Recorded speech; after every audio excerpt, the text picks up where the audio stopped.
저는 평생을 아들 하나 바라보며 살아왔습니다. 남편이 세상을 일찍 떠난 뒤로는 더욱 그랬습니다. 새벽마다 가게 문을 열고 김이 모락모락 나는 국을 끓이며 하루를 시작했습니다. 손이 갈라지고 허리가 휘어도 괜찮았습니다. 아들만 잘 자라준다면 그걸로 충분하다 생각했습니다. 그렇게 모아둔 돈은 제 전부였고 제 노후의 마지막 버팀목이었습니다. 그런데 어느 날 아들이 제게 다가와 말했습니다. 엄마, 이번 기회는 절대 놓치면 안 돼요. 25억짜리 상가인데요. 이건 평생 한 번 오는 기회예요. 지금 사두면 앞으로 엄마는 아무 걱정 안 하고 따박따박 월세만 받으면서 편하게 사실 수 있어요. 그 말에 제 마음은 흔들렸습니다. 평생 허리띠 졸라매며 살아왔는데 이제는 좀 편히 살고 싶은 마음이 고개를 들었습니다. 며느리도 옆에서 손을 꼭 잡으며 덧붙였습니다. 어머니, 이제는 고생 내려놓으셔야죠. 저희가 다 도와드릴 테니까 걱정 마시고 이젠 편히 사세요. 그 따뜻한 말들이 제 마음에 스며들었습니다. 마치 오랜 가뭄 끝에 내린 비처럼 마음이 촉촉해졌습니다. 저는 결국 아들의 권유를 따라 은행에 갔습니다. 대출 서류에 도장을 찍을 때 손이 덜덜 떨렸습니다. 제 이름이 붉은 도장 옆에 새겨지는 순간 마치 제 삶의 모든 무게가 종이에 함께 찍히는 것 같았습니다. 처음엔 기대감이 있었습니다. 곧 임차인이 몰려올 거예요. 아들의 말이 귓가에 맴돌았습니다. 눈을 감으면 상가에 가득 들어찬 손님들과 활기찬 가게들의 모습이 그려졌습니다. 저는 벌써부터 머릿속으로 계산을 했습니다. 매달 들어올 월세, 그걸로 생활비를 쓰고 남은 돈으로 손주들 선물도 사주고 명절에 며느리 손에 용돈도 쥐어주고 그렇게 사는 제 모습을 그리며 스스로 웃기도 했습니다. 하지만 현실은 전혀 달랐습니다.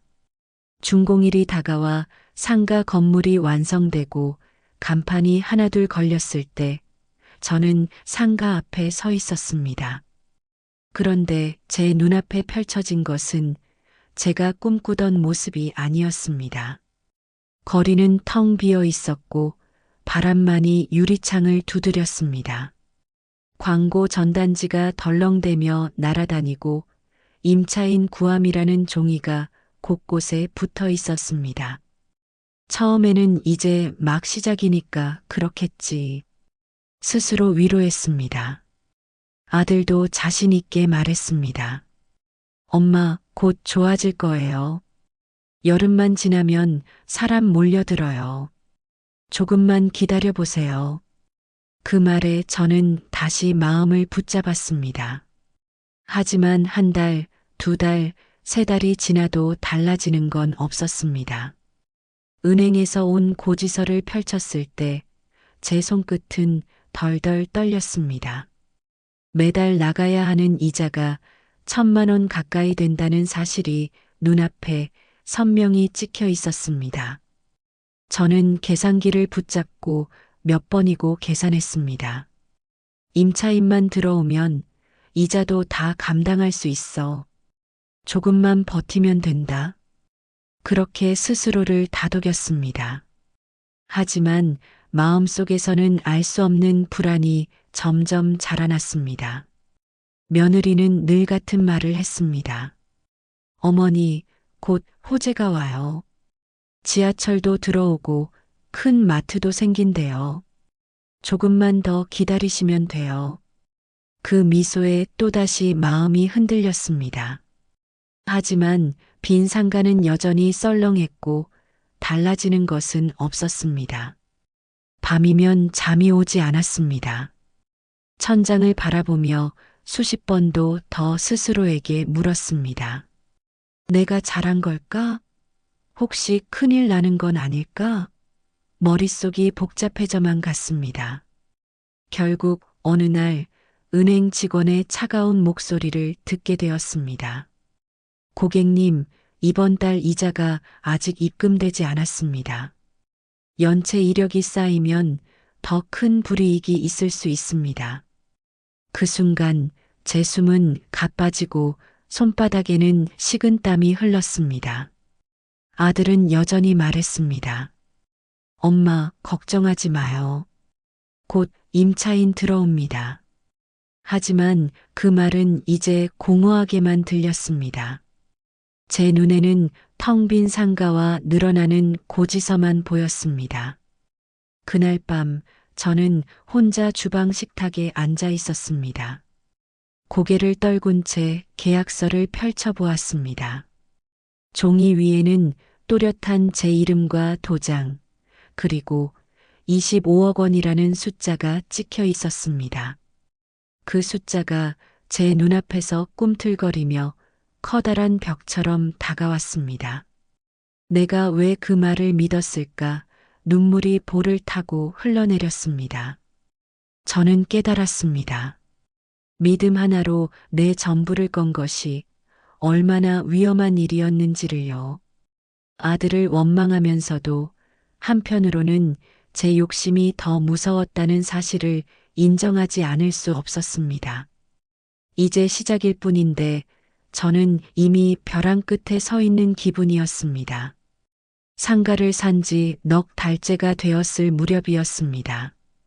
처음엔 곧 임차인들이 몰려올 거다라는 아들의 말에 마음을 붙잡고 버텼습니다.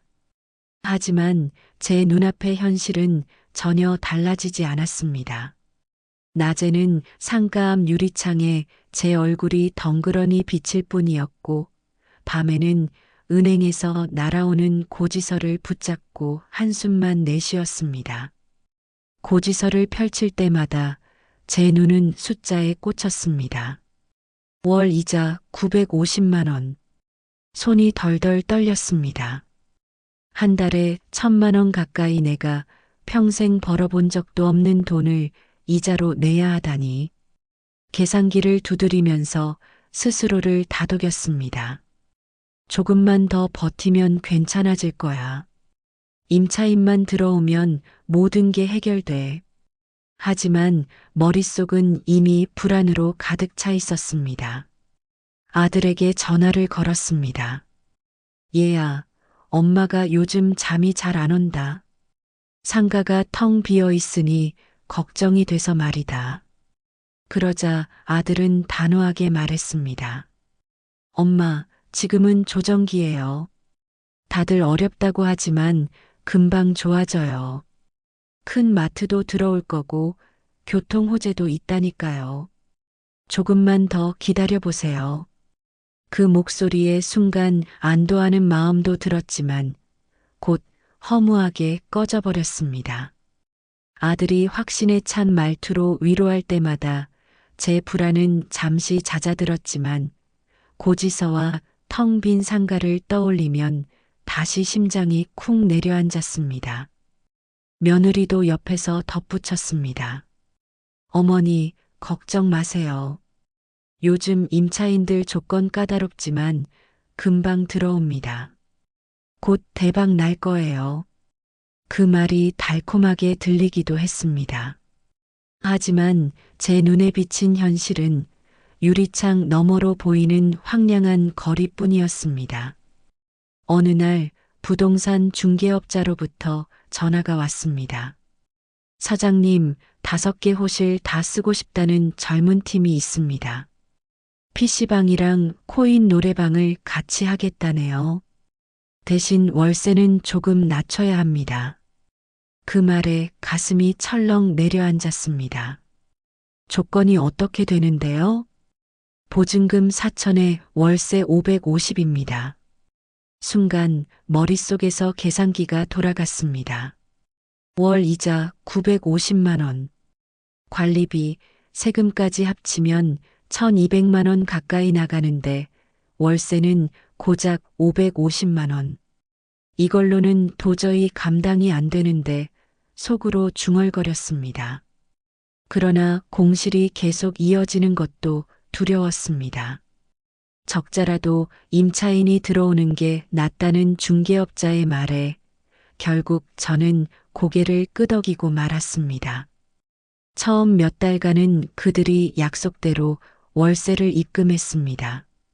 통장에 숫자가 찍히는 걸 보는 순간 그래도 숨이 트이는 것 같았습니다. 하지만 곧 문제가 시작됐습니다. 건물 앞에 붙은 민원 종이가 눈에 띄기 시작했습니다. 밤마다 너무 시끄럽다. 담배 냄새가 심하다.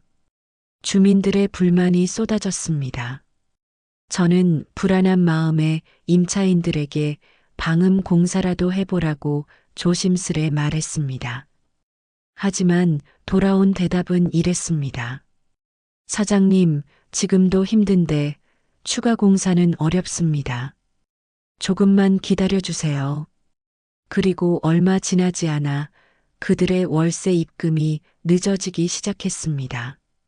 처음에는 며칠 늦는 정도였지만 한 달이 지나고 두 달이 지나자 아예 입금이 끊겼습니다. 전화도 받지 않았습니다. 답답한 마음에 상가 문을 두드리면 안에서 들려오는 건 텅 빈 기계 소리뿐이었습니다. 어느 날 상가 문에 붙은 안내문을 보고 다리가 풀렸습니다. 임시 휴업. 그리고 며칠 뒤에는 폐업이라는 글자가 붙어 있었습니다. 안에 있던 기계들은 하나둘씩 철거되어 나갔습니다. 다시 공실, 다시 고지서, 숨통처럼 이어지던 550만 원조차 사라졌습니다. 저는 주방 식탁 앞에 앉아 머리를 감싸쥐었습니다. 어쩌다가 이렇게까지 온 걸까 눈물이 왈칵 쏟아졌습니다. 머릿속에는 아들의 목소리가 계속 맴돌았습니다. 엄마, 이건 평생에 한 번 오는 기회예요. 그 한마디를 믿고 제 모든 것을 걸었던 제가 얼마나 어리석었던 걸까요? 그날 밤 저는 전화기를 손에 들고 한참을 망설였습니다. 딸아이에게 전화를 걸까 말까? 그러나 끝내 버튼을 누르지 못했습니다. 결혼해서 자기 생활도 힘들 텐데 내 사정을 알면 오히려 더 짐이 될 거야. 그렇게 혼자 속을 끓이며 또다시 긴 밤을 보냈습니다. 나는 그날도 고지서를 들고 한참 동안 눈을 떼지 못했다. 이자가 또 올랐다는 은행의 안내문이었다. 처음 계약할 때는 충분히 감당할 수 있을 거라 믿었다. 아들의 말처럼 임차인만 들어오면 모든 게 해결될 줄 알았다. 하지만 현실은 정반대였다.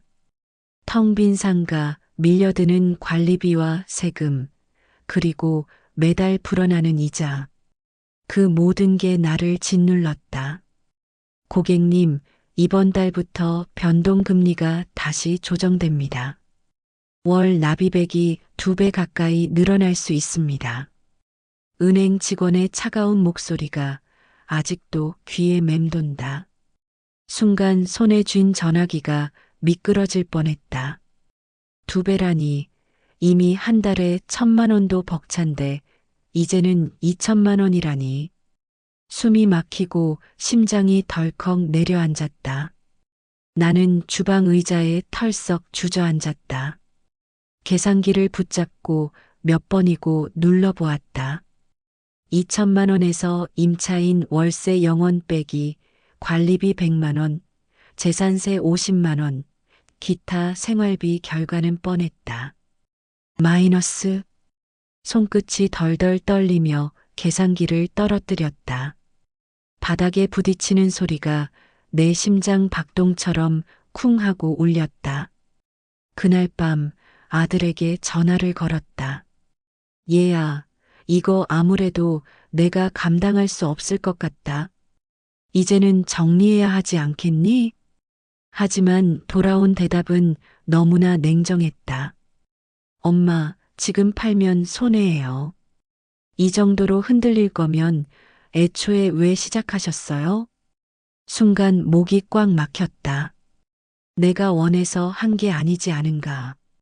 내가 권해서 내 말만 믿고 시작한 건데. 하지만 그 말은 목구멍까지 차올랐다가 끝내 나오지 못했다. 며느리는 옆에서 덧붙였다. 어머니, 지금은 다들 어렵습니다. 조금만 더 기다리세요. 금방 좋아질 거예요. 지금 포기하면 진짜 바보 되는 거예요. 그녀의 말투는 웃고 있었지만 그 웃음이 벽처럼 차갑게 느껴졌다. 나는 더 이상 대꾸하지 못한 채 눈을 감았다. 그 순간 눈물이 왈칵 쏟아졌다. 며칠 뒤 우편함을 열었을 때 두꺼운 봉투 하나가 눈에 들어왔다. 경매 개시 통지서. 순간 손끝이 덜덜 떨리며 봉투를 떨어뜨릴 뻔했다. 그 글씨가 내 눈앞에서 번져 보였다. 경매. 그 두 글자가 내 가슴을 찔러왔다. 이제는 정말 끝이라는 생각이 들었다. 식탁 위에 통지서를 올려놓고 멍하니 앉아 있었다. 문득 딸아이의 이름이 떠올랐다. 전화를 걸까 말까 손가락이 버튼 위에서 맴돌았다. 하지만 결국 누르지 못했다. 내 꼴을 알면 얘 마음까지 무너질 거야. 결혼해서 자기 생활만으로도 힘들 텐데 내 사정을 알면 얼마나 마음 아프겠니? 그렇게 스스로를 다독이며 다시 전화기를 내려놓았다. 그날 밤 나는 불 꺼진 거실에 혼자 앉아 있었다. 고지서와 통지서가 산처럼 쌓여 있었고 시계 초침 소리가 유난히 크게 들렸다. 나는 이제 어디로 가야 할까? 내 노후는, 내 삶은 어디서부터 잘못된 걸까? 그 질문이 머릿속을 떠나지 않았다. 창밖에서는 봄비가 내리고 있었다. 빗소리가 유리창을 타고 흘러내리며 방 안을 메웠다. 그 소리는 위로 같기도 했고 동시에 조롱 같기도 했다. 나는 그 소리에 귀를 기울이며 눈을 감았다. 가슴 속에서는 깊은 허무가 일렁였다. 아들의 말, 며느리의 웃음, 은행 직원의 차가운 목소리, 고지서의 숫자들이 한꺼번에 밀려왔다. 마치 거대한 파도가 나를 덮치는 것 같았다. 나는 그 파도에 휩쓸려 어디론가 떠밀려가는 기분이었다. 경매라는 단어가 내 가슴 속에서 돌덩이처럼 자리 잡았다. 이제는 되돌릴 수도 없고 피할 수도 없다는 걸 알았다. 나는 처음으로 깊은 체념을 했다. 그래, 이젠 모든 걸 잃을지도 모르겠다. 그 말을 속으로 삼키는 순간 눈물이 멈추고 이상한 고요가 찾아왔다. 경매 통지서를 받은 뒤 며칠 동안 나는 방 안에서 거의 나오지 못했다. 창밖은 환했지만 내 마음은 불 꺼진 방 같았다. 밥맛이 없어 국을 데웠다가 식히기를 반복했다. 혼자서 그릇을 비우지 못하고 숟가락을 내려놓을 때면 나는 어디서부터 잘못한 걸까라는 생각만 중얼거렸다. 그러다 우편함 옆 게시판에서 작은 안내문을 보았다. 피해자 모임 신도시 상가 분양 관련 상담. 종이 모서리가 바람에 들썩였다. 나는 한참을 서서 그 종이만 바라봤다. 나 같은 사람이 또 있을까? 마음속에서 조심스러운 희망이 깜빡거렸다. 결국 나는 날짜와 시간을 메모지에 옮겨 적었다. 모임은 동네 주민센터 2층 작은 강의실에서 열렸다. 플라스틱 의자 몇 줄, 접이식 책상, 종이컵 커피. 낯선 사람들 사이에 앉으려니 마음이 쪼그라들었다. 하지만 내 앞줄에 앉은 할머니가 먼저 고개를 끄덕였다. 저도요. 저도 다 잃었어요. 그 말 한마디가 굳은 마음을 녹였다. 그래요, 저도요. 나도 고개를 끄덕이며 겨우 답했다. 모임을 이끄는 분이 화이트보드에 큰 글씨로 세 단어를 썼다. 확정 예정 검토. 여러분, 계약서나 홍보물에서 이 세 단어가 비슷해 보여도 뜻이 다릅니다. 그분은 차근차근 설명했다. 확정은 이미 행정 절차가 끝나 공사나 설치가 진행되는 단계, 예정은 계획이 잡혔지만 바뀔 수 있는 단계, 검토는 말 그대로 아직 논의 수준. 그런데 홍보물은 이 셋을 한 줄에 섞어 놓습니다. 우리는 그걸 다 온다고 읽고요. 나는 가방에서 내 브로슈어를 꺼냈다. 낯익은 반짝이는 사진들, 푸른 잔디밭, 유리벽을 따라 쏟아지는 햇살, 그리고 작은 글씨, 복합물 검토, 환승센터 예정. 그 모든 말이 내 눈에는 곧 생긴다로 보였었다. 내가 글자를 봤지만 뜻을 못 본 거였네. 나는 혼잣말을 했다. 손끝이 저릿했다. 자원봉사로 온 젊은 변호사가 조용히 말했다. 분양가가 실제 시세보다 과하게 책정된 정황, 소개 수수료 구조, 과장된 문구가 합쳐지면 피해가 커집니다. 증빙을 모아두세요. 문자, 통화 녹취, 광고물, 상담 일지. 감정은 법정에서 힘이 약합니다. 기록이 힘입니다. 나는 고개를 끄덕였다. 기록 내 기록. 마음속에 작은 불이 붙는 느낌이었다. 지금까지 나는 울기만 했다. 이제는 적어야겠다고 생각했다. 휴식 시간에 옆자리 아주머니가 내 손을 꼭 잡았다. 언니, 나도 처음엔 아들이 밀었어요. 이건 기회라며요. 근데 결국 빈칸만 늘었죠. 그 말에 가슴이 저릿했다. 우린 다 같은 말을 들었네요. 아주머니가 씁쓸하게 웃었다. 그러게요. 같은 말, 같은 전단지, 같은 약속.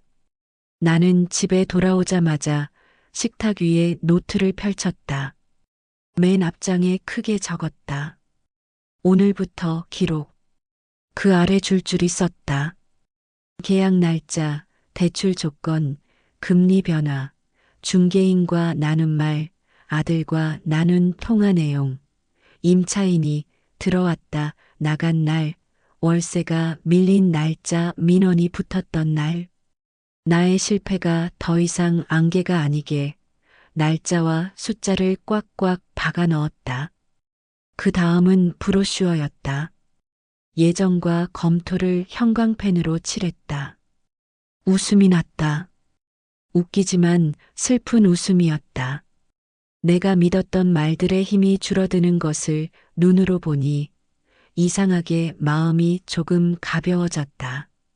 적어도 이제는 속지 않을 수 있을 것 같았다. 며칠 뒤 다시 모임에 나갔다. 이번에는 사람들이 더 많았다. 흰 머리, 검은 머리, 넥타이, 작업복. 모두가 자기 사연을 한 줄씩 꺼내 놓았다. 어떤 사람은 나는 바보였다고 울었고, 어떤 사람은 가족 사이가 틀어졌다고 낮게 말했다. 그럴 때마다 누군가가 옆에서 휴지를 건넸다. 내 차례가 되자 목이 메었다. 저도 아들의 말만 믿었습니다. 따박따박 월세란 말을 듣고요. 25억이었어요. 숨을 고르고 덧붙였다. 이제는 압니다. 월세는 약속이 아니라 현금 흐름이고 현금 흐름은 말이 아니라 발품과 숫자라는 걸요. 모임 리더가 고개를 끄덕였다. 맞아요. 그래서 이번 주말엔 실제로 유동인구를 셉시다. 우리 각자 상가 주변에서 1시간씩 몇 명이 지나가는지, 얼마나 머무는지 눈으로 확인합시다. 그 말에 가슴이 콩 하고 뛰었다. 그냥 당한 사람이 아니라 이제는 확인하는 사람이 되는 기분이었다. 그날 집으로 돌아오는 길, 나는 버스 창밖을 오래 바라봤다. 유리창에 내 얼굴이 비쳤다. 전보다 덜 초라했다. 마음속에서 아주 작은 소리가 들렸다. 나는 아직 살아있다. 어둠 속에서도 버스는 길을 찾아갔다. 언젠가 나도 내 길을 다시 찾을 수 있을 것 같았다. 밤, 아들에게서 메시지가 왔다. 엄마, 요즘 왜 그렇게 예민해요? 지금 팔면 바보예요. 처음처럼 치밀어 오르던 서운함이 이번엔 길게 머물지 않았다. 나는 짧게 답했다. 이제는 내가 확인하고 결정할게. 괜찮다. 보내고 나니 손끝이 덜 떨렸다. 관계를 끊겠다는 말은 아니었다. 다만 내 삶의 핸들을 다시 내가 잡겠다는 뜻이었다. 경매 날짜는 다가오고 있었다. 두려웠다. 하지만 두려움만 있지는 않았다. 모임에서 들은 말이 자꾸 생각났다. 감정은 법정에서 힘이 약합니다. 기록이 힘입니다. 나는 내 노트를 다시 펼쳤다. 다음 장 맨 위에 크게 썼다. 내 돈의 길을 내가 안다. 주말 나는 운동화 끈을 단단히 묶고 상가로 갔다. 휴대폰에 타이머를 맞추고 60분을 세기 시작했다. 지나가는 사람, 멈추는 사람, 유리창만 보고 가는 사람, 아예 건너편으로 돌아가는 사람. 종이에 표시가 줄줄이 쌓였다. 1시간 뒤 숫자를 세어보니 브로슈어에서 본 미래의 인파와는 달랐다. 정막이 숫자였다. 나는 그 종이를 노트에 풀로 붙였다. 상가 유리창에는 여전히 바람이 불어 작은 종이가 퍼덕였다. 하지만 내 안에서는 괜찮다고 말하는 작은 목소리가 커졌다. 이제라도 안 게 다행이야. 알아야 지킬 수 있어. 집으로 돌아와 불을 켜고 창문을 열었다. 봄바람이 커튼을 들었다 놓았다. 나는 커피를 데워 조심히 한 모금 마셨다. 온기가 식도를 지나 배까지 내려갔다. 오랜만에 따뜻했다. 내일도 주민센터에 들러 문서 발급을 더 받아올 생각을 하니 두려움과 함께 묘한 기대가 따라왔다. 나는 달력에 동그라미를 쳤다. 경매일 기록 들고 참석. 침대에 누우니 금세 잠이 왔다. 오래간만에 깊은 잠이었다. 꿈에서 나는 넓은 운동장에 서서 하얀 선을 따라 천천히 걸었다. 어디로 가는지 알고 걷는 꿈. 아침이 오면 그 길을 계속 걸을 수 있을 것 같았다. 나는 내일의 나에게 속삭였다. 천천히, 그러나 분명하게. 나는 상가를 사기 전까지 따박따박이라는 단어를 참 좋아했다. 뉴스에서도 광고에서도 아들의 입에서도 그 말이 끊임없이 흘러나왔다.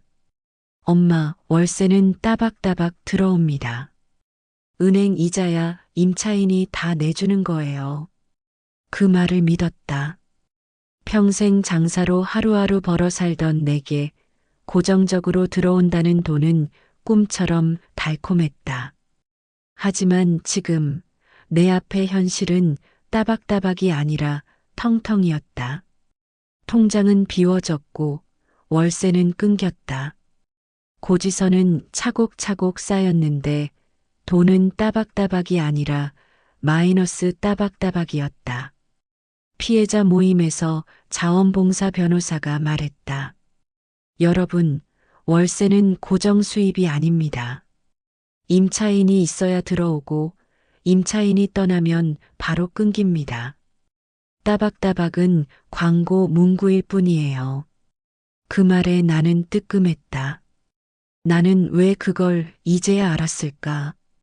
주말 우리는 모임에서 약속한 대로 직접 유동 인구 조사를 나갔다.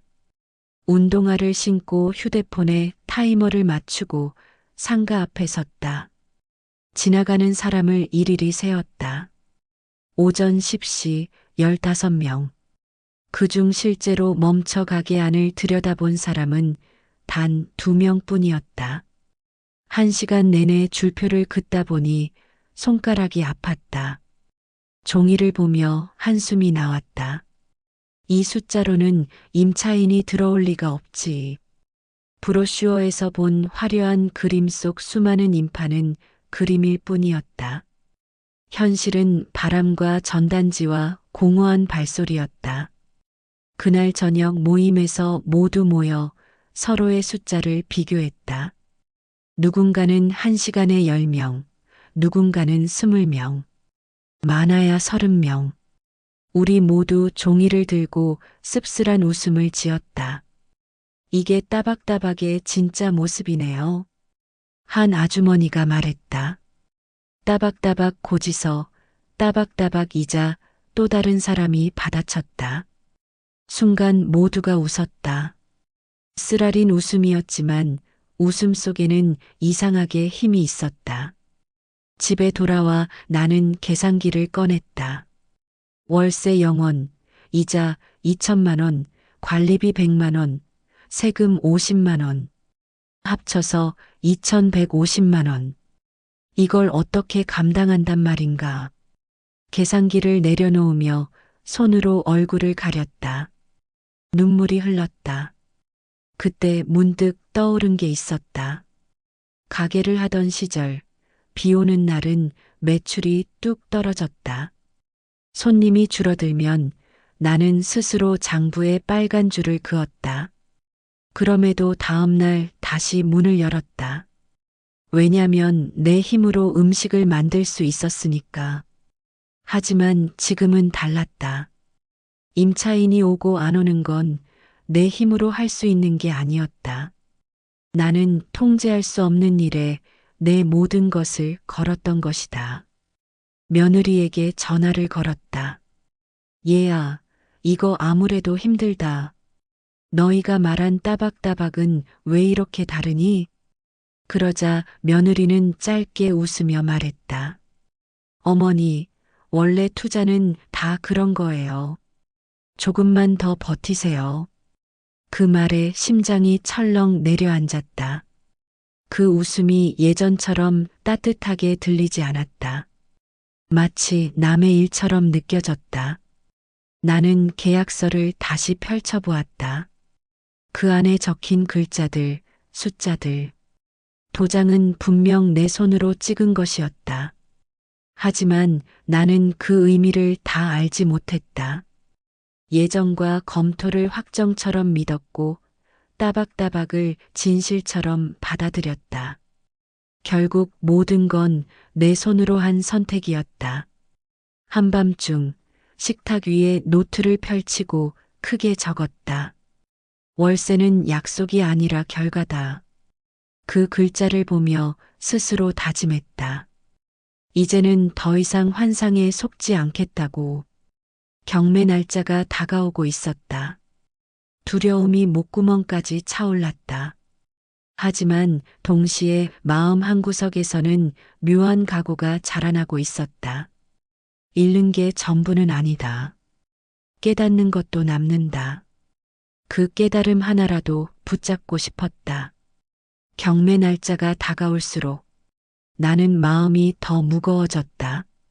하루에도 수십 번 계산기를 두드리며 혹시 빠져나갈 길이 없을까 고민했지만 답은 나오지 않았다. 이미 이자는 눈덩이처럼 불어나 있었고 관리비와 세금까지 합치면 숨을 쉴 수조차 없었다. 어느 날 저녁 나는 결국 아들과 며느리를 집으로 불렀다. 더는 혼자 감당할 수 없다고 느꼈기 때문이다.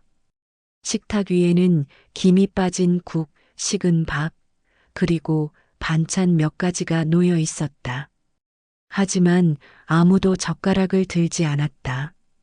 공기는 무겁고 시계 초침 소리만 크게 들렸다. 나는 떨리는 목소리로 먼저 말을 꺼냈다. 얘야, 이젠 도저히 내가 감당할 수 없다. 이자는 불어나고 임차인은 없고 경매까지 들어갔다. 이제는 정리해야 하지 않겠니? 아들은 젓가락을 내려놓고 얼굴을 굳혔다. 엄마, 지금 팔면 손해예요. 왜 이렇게 조급해 하세요? 투자라는 건 원래 기다림이에요. 순간 가슴이 쿵 내려앉았다. 손해라니 이미 나는 전부를 잃은 기분인데 아들의 입에서는 여전히 기다리라는 말만 나왔다. 얘야, 엄마는 지금 하루도 버티기 힘들다. 매달 이자가 2천만 원 가까이 되는데 이게 기다리면 해결이 되니? 엄마는 이제 무너져 내리고 있어. 하지만 아들의 표정은 단단히 굳어 있었다. 오히려 목소리는 높아졌다.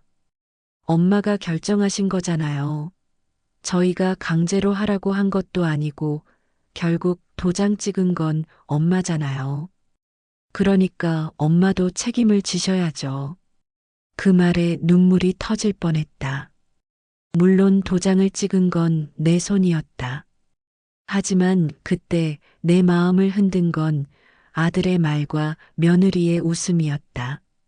엄마, 평생에 한 번 오는 기회예요. 어머니, 이제 편히 사셔야죠. 그 말들이 나를 이 길로 끌어넣었다.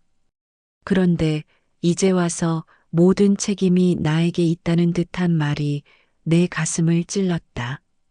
며느리는 옆에서 미소를 지으며 덧붙였다. 어머니, 지금 힘들어 보여도 금방 좋아져요. 이런 때일수록 흔들리시면 안 돼요. 조금만 더 버티시면 대박 날 거예요.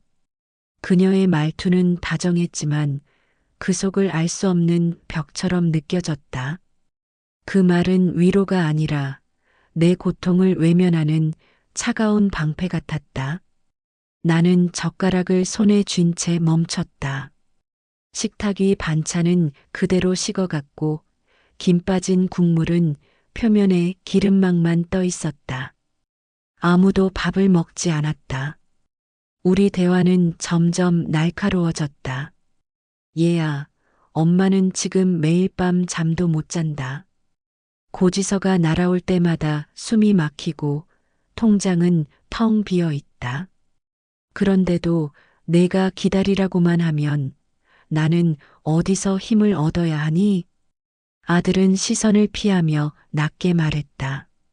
엄마가 자꾸 그렇게 약해지니까 상황이 더 꼬이는 거예요. 투자에는 인내가 필요한데 엄마는 너무 조급하세요.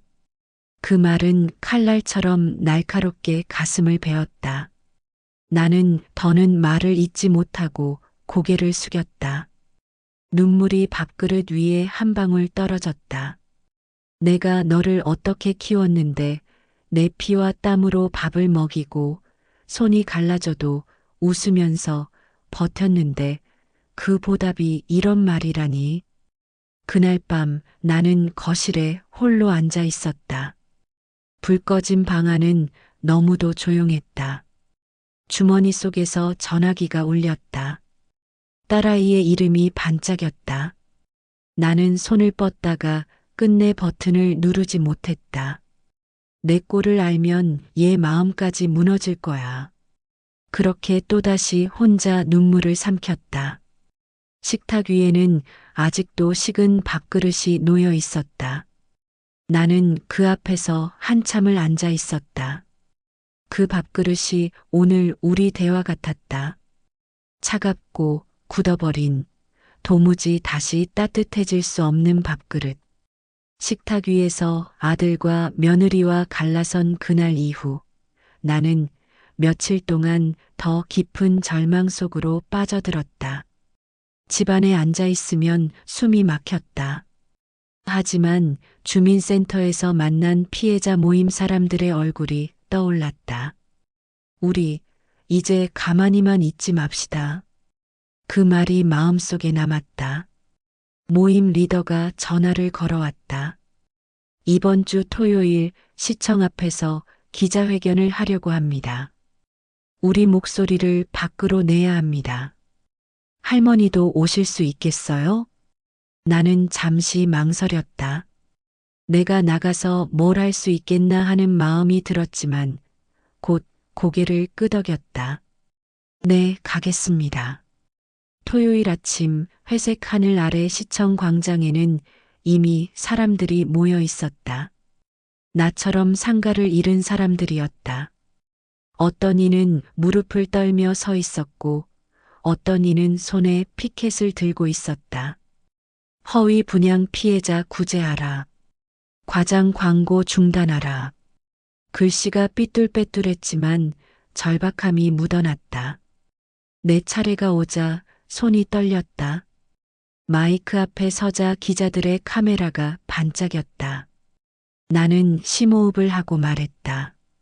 저는 아들의 말만 믿고 25억 상가를 샀습니다. 따박따박 월세라는 말, 평생에 한 번 오는 기회라는 말. 그 말들만 믿고 제 노후를 걸었습니다. 하지만 지금 제 손에 남은 건 고지서와 경매 통지서뿐입니다. 목소리가 떨렸지만 끝까지 이어갔다. 저만 그런 게 아닙니다. 제 옆에 있는 이분들도 다 같은 말을 믿었습니다. 우리 잘못만이 아닙니다. 거짓 약속, 과장된 말들이 우리를 여기까지 몰아넣었습니다. 이제는 우리가 목소리를 내야 합니다. 순간 광장에 있던 사람들이 박수를 쳤다. 누군가는 눈물을 훔었고 누군가는 고개를 크게 끄덕였다. 내 말이 누군가의 마음을 대신해 준 것 같았다. 가슴속이 뜨거워졌다.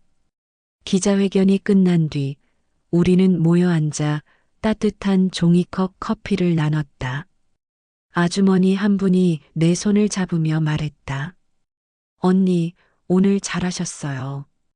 우리 목소리가 세상에 조금이라도 닿았을 거예요. 나는 작게 웃으며 답했다. 같이였으니까요. 혼자였다면 나는 끝까지 말하지 못했을 거예요. 그날 밤 집으로 돌아와 나는 오랜만에 등을 펴고 거울을 보았다. 얼굴은 여전히 지쳐 있었지만 눈빛은 조금 달라져 있었다. 나는 이제 피해자이기만 한 게 아니다. 나는 목소리를 낸 사람이다. 그 사실이 내 어깨를 조금은 가볍게 했다. 며칠 뒤 구청에서 공문이 도착했다. 해당 지역 분양 실태에 대해 부분 점검을 착수합니다. 짧은 글이었지만 우리는 환호했다. 아직 결과가 나오지도 않았지만 적어도 우리 목소리가 문서를 움직인 것이다. 나는 그날 일기를 쓰며 크게 적었다. 침묵은 나를 지켜주지 않는다. 목소리가 나를 지킨다. 창밖에는 봄비가 또 내리고 있었다. 하지만 이번엔 달랐다. 빗소리가 슬프게만 들리지 않았다. 마치 누군가 함께 걸어주는 발소리 같았다. 나는 혼자가 아니었다. 기자회견이 끝나고 집으로 돌아온 날 나는 오래간만에 깊은 잠을 잤다. 목소리를 낸다는 게 이렇게 가슴을 가볍게 할 줄은 몰랐다. 하지만 현실은 여전히 냉정했다. 경매 날짜는 다가오고 있었고 은행의 독촉 전화는 멈추지 않았다. 어느 날 아침 딸아이가 전화를 걸어왔다. 엄마, 요즘 너무 힘들지? 내가 주말에 갈게. 같이 밥도 먹고 얘기도 해요. 순간 가슴이 뭉클했다. 그동안 힘들까봐, 걱정할까봐 딸에게는 끝내 내 상황을 털어놓지 못했다. 하지만 이제는 숨길 수 없었다. 주말 딸은 작은 장바구니를 들고 집에 찾아왔다. 싱긋 웃으며 문을 열고 들어오는 모습에 눈물이 날 뻔했다. 엄마, 내가 된장찌개 끓여줄게요. 엄마는 앉아서 쉬고 계세요. 그 말 한마디가 내 마음을 풀어냈다. 부엌에 서 있는 딸의 뒷모습이 참 든든해 보였다. 밥상 앞에서 딸은 조심스럽게 물었다. 엄마, 솔직히 말해줘요. 지금 얼마나 힘든 거예요? 나는 한참을 망설이다가 경매 통지서와 고지서를 꺼내 보여주었다. 딸의 눈가가 금세 붉어졌다. 엄마, 왜 이제야 말씀하셨어요? 혼자 끙끙 앓고 계셨구나. 나는 눈을 감고 고개를 숙였다. 내가 힘들까봐, 내 꼴을 알면 내 마음까지 무너질까봐, 그래서 차마 말하지 못했단다. 딸은 내 손을 꼭 잡았다. 엄마, 돈은 다시 벌면 돼요. 하지만 엄마는 단 하나뿐이에요. 엄마가 쓰러지면 저는 어디에 기댈 수 있겠어요. 이제는 저도 엄마 지켜드릴 거예요. 그 말에 눈물이 왈칵 쏟아졌다. 아들과 며느리에게서 들었던 말들과는 전혀 다른 울림이었다. 이건 약속이 아니라 진심이었다. 며칠 뒤 딸이 작은 제안을 했다. 엄마, 요즘 근처 카페에서 아르바이트 구한다던데 잠깐이라도 나가보실래요? 집에만 계시면 더 우울해지잖아요. 처음엔 자존심이 상했다.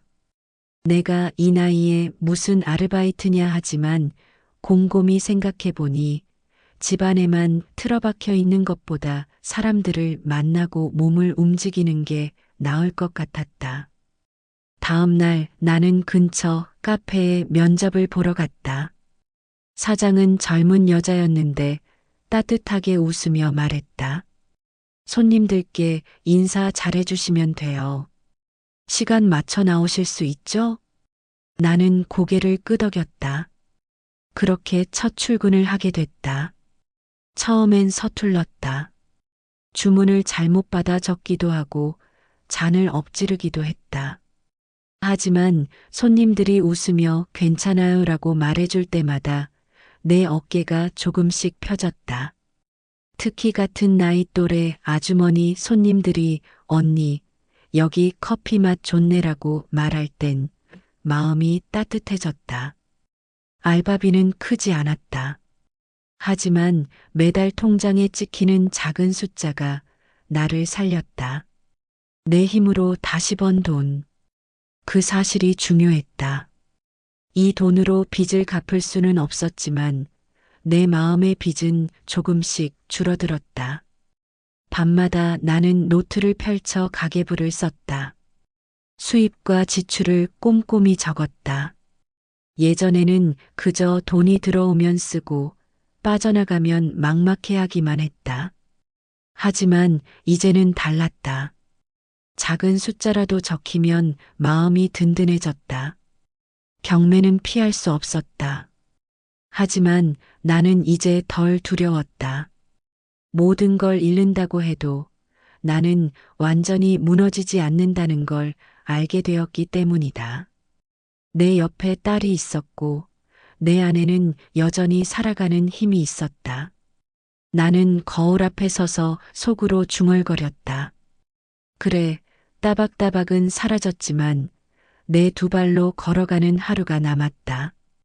그것이면 충분하다. 경매일 아침, 나는 손끝이 저리도록 두꺼운 봉투를 쥐고 법정으로 향했다. 안에는 계약서, 대출 서류, 그리고 피해자 모임에서 정리해준 자료들이 들어 있었다. 하지만 사실 그것들이 오늘 나를 구해줄 수는 없다는 걸 알고 있었다. 그럼에도 빈손으로 가지는 못했다. 법정 복도는 차가웠다. 사람들은 속삭이며 내 옆을 스쳐 지나갔다. 어떤 이는 웃고 있었고 어떤 이는 눈을 감고 있었다. 나는 벽에 기대 잠시 숨을 고르며 손수건으로 손바닥에 땀을 닦았다. 재판관이 들어오고 경매가 시작됐다. 내 상가 차례가 불리자 심장이 쿵 내려앉았다. 감정가 25억, 최저 입찰가 15억. 목소리가 울려 퍼졌다. 순간 나는 희망을 품었다. 그래, 절반이라도 건질 수 있다면. 그러나 첫 입찰에서 아무도 손을 들지 않았다. 두 번째, 세 번째 역시 마찬가지였다. 시간이 흐를수록 내 심장은 더 조여왔다. 속삭임이 들렸다. 저건 너무 비싸게 산 거라잖아. A 25억을 저기에 쏟았다니. 여섯 번째 유찰 끝에 다시 호명이 되었다. 최저 입찰가 9억. 그 순간 내 눈앞이 아득해졌다. 내가 25억을 넣었던 상가가 이제는 절반도 아닌 값으로 팔리려 한다니. 손끝이 얼어붙고 다리가 풀릴 것 같았다.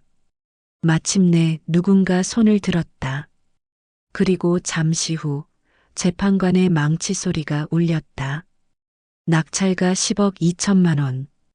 쾅, 망치가 내려치는 순간 내 가슴은 산산이 부서지는 듯했다.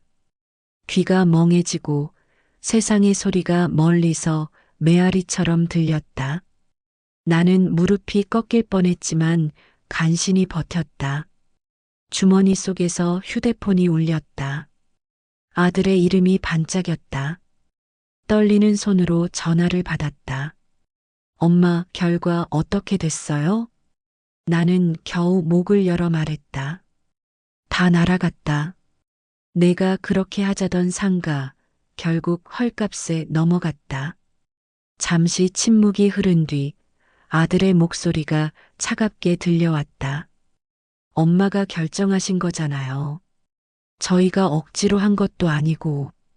이제 와서 저희 탓하시면 곤란해요. 그 말은 나를 다시 한번 산산조각 냈다. 목구멍까지 차올랐던 분노와 억울함이 결국 목소리로 터져나왔다. 내가 너를 어떻게 키웠는데 내 손이 갈라지고 허리가 휘어도 내 입에 밥 넣어주며 여기까지 왔는데 그런데 내가 나를 돈줄로만 본 거냐? 목소리는 법정 복도를 가득 울렸다. 지나가던 사람들이 모두 발걸음을 멈추고 나를 바라봤다. 어떤 이들은 수군거렸고 어떤 이들은 안쓰러운 눈빛을 보냈다. 하지만 그 순간만큼은 부끄럽지 않았다. 내 안에 수십 년 동안 쌓였던 억울함과 원망이 비로소 목소리가 되어 터져 나온 것이었으니까. 눈물이 얼굴을 타고 흘렀다. 하지만 이번 눈물은 단순한 슬픔이 아니었다. 분노와 배신, 그리고 이제라도 속지 않겠다는 다짐이 섞인 눈물이었다. 법정을 나오며 나는 속으로 중얼거렸다. 그래, 돈은 다 잃었다.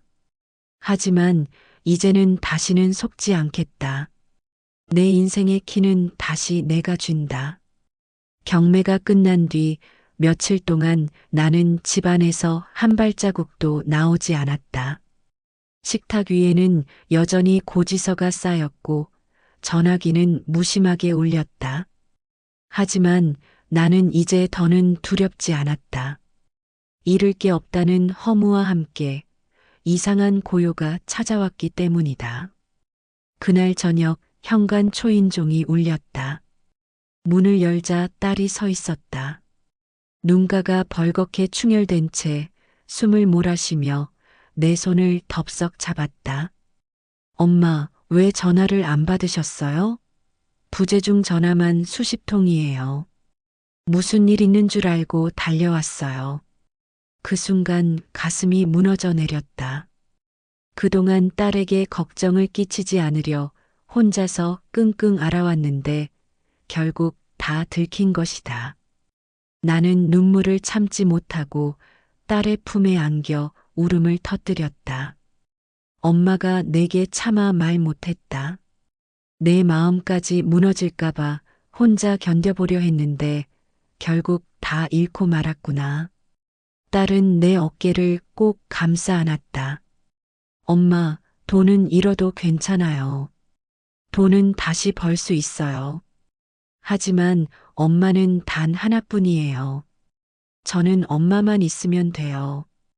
이제 제가 엄마 지켜드릴게요. 그 말에 내 가슴 속 얼음이 녹아내렸다. 아들과 며느리에게서 배신당해 꺼져가던 내 심장이 딸의 따뜻한 한마디에 다시 뛰기 시작하는 것 같았다. 우리는 함께 거실 소파에 앉아 창밖을 바라보았다. 빗방울이 유리창을 타고 흘러내리고 있었다. 하지만 이번 빗소리는 슬프지 않았다. 마치 새로운 시작을 두드리는 소리 같았다. 나는 딸에게 말했다. 얘야, 엄마는 이제 깨달았다. 돈보다 소중한 건 결국 사람이더라.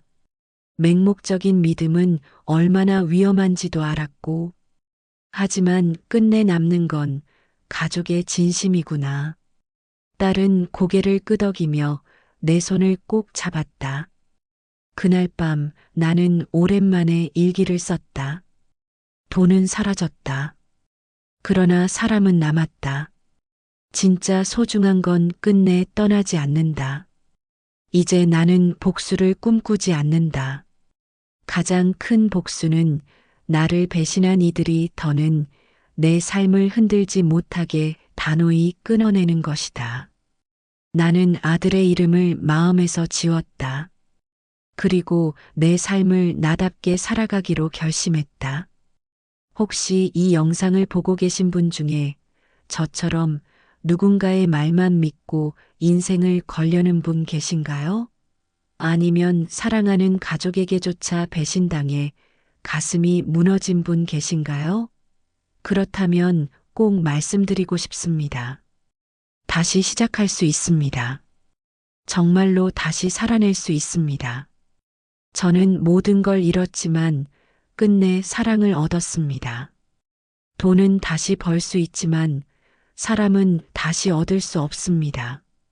당신 곁에도 당연하게 여기던 가족이 있지 않으신가요? 오늘 그 사람에게 따뜻한 한마디 꼭 건네시길 바랍니다. 그리고 마지막으로 부탁 하나 드려도 될까요? 이 이야기가 누군가의 노후를 지켜줄지도 모릅니다. 지금 영상 아래에 있는 구독 버튼, 좋아요 버튼을 눌러주세요. 당신의 손길 하나가 또 다른 누군가의 삶을 지킬 수 있습니다. 구독은 단순한 버튼이 아니라 서로를 지켜주는 약속입니다. 나는 눈을 감고 속으로 중얼거렸다. 부모는 끝없는 희생이 아니다. 때로는 멈추고 나를 먼저 지켜내는 것도 사랑이다. 창밖의 빗소리가 여전히 이어지고 있었다. 하지만 이번엔 분명하게 들렸다. 새로운 내일이 온다는 신호였다.